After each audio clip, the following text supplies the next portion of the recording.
कि ये कहते हैं रामपाल ने संस्कृत नहीं आती, और ये सारे ग्रंथ खोल के दर दिए। तो यही दिमाग से काम ले लो। Who is Rampal? ये दास उस परमात्मा का, ये रामपाल दास उस परम पिता का, उस परमेश्वर कबीर देव का दास है। उसकी दी हुई बुद्धि से सब शब्द ग्रंथों को समझा है।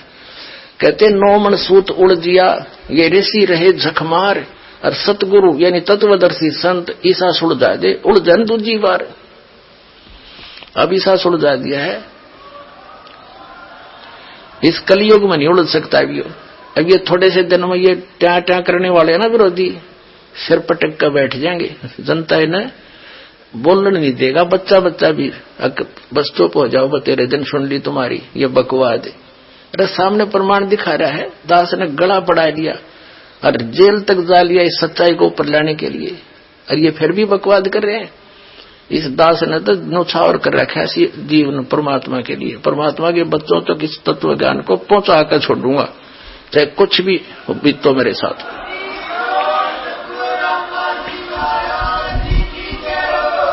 तो महर्षि दयानंद केवल संस्कृत जाने था, व्याकरण भाषा का ज्ञाता व्याकरण जान ही लेता है।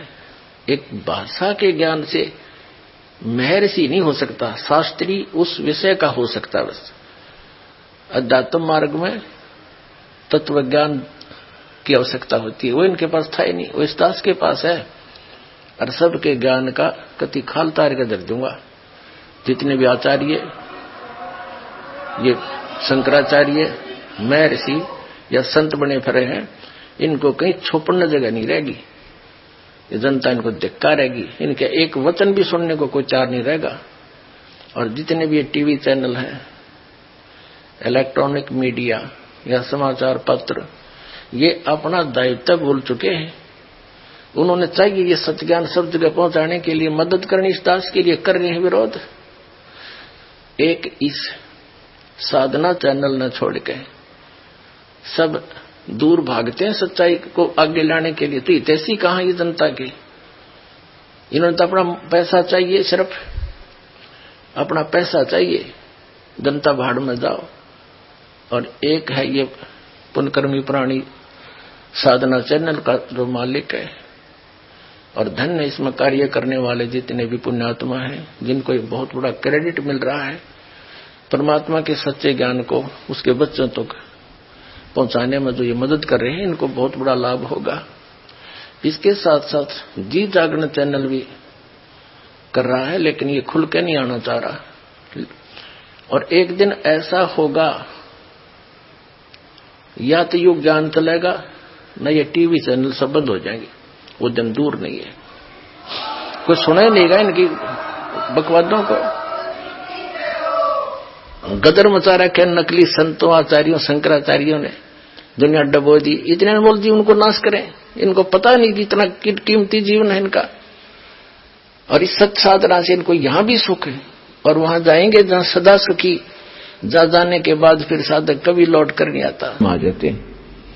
इन कितनों को नौकरी मिलती है? 1% को 1 लाख मुश्किल से,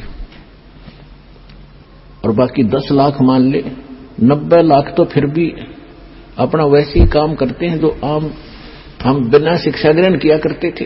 तो ये परमात्मा ने लालच देकर आपको पढ़वा दिया, और इस शिक्षा का केवल काम है कि आप भगवान को पहचान लोगे। अपने सदग्रंथों को, अपने घर में दबे खजाने को तुम खुद खोज लोगे। आप भिखारी बने फिरो थे। पूरब पश्चिम उत्तर दक्षिण फिरदा दाणे दाणे नू, सर्व कला सतगुर साहेब की हरि आए हरि आने नू। कि तुम एक पेट के लिए पता नहीं कहां कहां भटक रहे हो,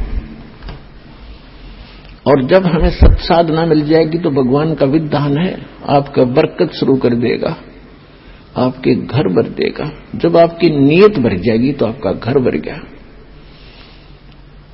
और आपके आए हुए संकटों का निवारण करेगा। लाखों रुपये बीमारियों पर लग रहे थे, हजारों रुपए बीड़ी तमाकू शराब, बीमारियों पर लग रहे थे, हजारों रुपए बीड़ी तमाकू शराब, महीने में 10-10 हजार रुपए खराब कर देते थे। वो बचत होगी। और फिर हम बेमतलब की परंपराएं बनाए बैठे हैं, इनको खत्म करेंगे। हम भगत बनकर जिएंगे, तभी हम आगे सफर पर बढ़ेंगे। तो मां के गर्भ में जो सुखदेव था, तो उसकी माता को कोई परेशानी नहीं थी जो गर्भ के दौरान हुआ करती है माताओं को। तो जिस कारण से उस मां ने कहा था कि इस पुत्र का नाम मैं सुखदेव रखूंगी, सुखदेव, इसी ने मुझे दुख नहीं दिया, गर्भ में भी मैं सुखी रही। तो बाहर आते उसका नाम सुखदेव रखी रखा था। तो वेद व्यास जी ने कहा कि बेटा सुखदेव, एक बार मुझे दर्शन दे। वो पीठ करके चल पड़ा उठ के, और व्यास जी पीछे पीछे चल पड़ा कि बेटा 12 वर्ष तेरी इंतजार करी, अरे एक बार शकल तो दिखा दे। तो पीछे से ही मुड़ के नहीं देखा उसने, सुखदेव ने, और कहा ऋषि जी ना जाने कितनी बार आप मेरे पिता बने और मैं आपका बेटा बना, ना जाने कितनी बार आप मेरे बेटा बने और मैं आपका बाप बना। ये बहुत बुरा झंझट है। अब के मैं इस चक्कर में पड़ू को नहीं और आपके दर्शन भी नहीं करूं, कि ऐसा ना हो मेरी ममता आप में और माता जी में हो जाए। यूं कहकर वो आकाश में उड़ गया।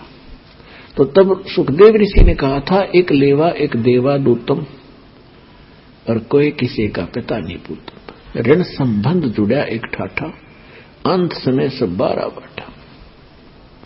ये तो आप और हमारे संस्कार जुड़े हुए हैं, इसलिए हम यहां अपने एक परिवार रूप में इकट्ठे हो गए।